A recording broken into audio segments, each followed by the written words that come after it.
যখন অসুরদের উৎপাতে দেবতারা অতিষ্ঠ হয়ে পড়ে,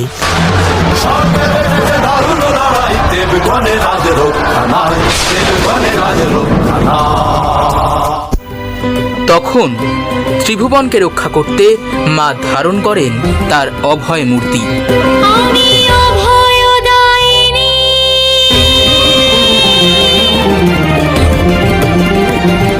এবছর থাকছে আরও এক নতুন চমক। দেখুন মা দুর্গার নানা রূপের আখ্যান।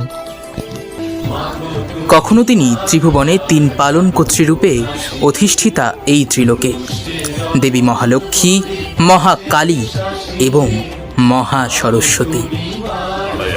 আবার তিনি কখনো বা মহিষাসুরের নাশে মা মহিষাসুরমর্দিনী। দেখুন মা দুর্গার নানা রূপের আখ্যান। মহালয়ার পুণ্যলগ্নে আসছে জগৎজননী দুর্গা, শুধুমাত্র অভিলাষ বৈদ্য ফেসবুক এবং ইউটিউব চ্যানেলে।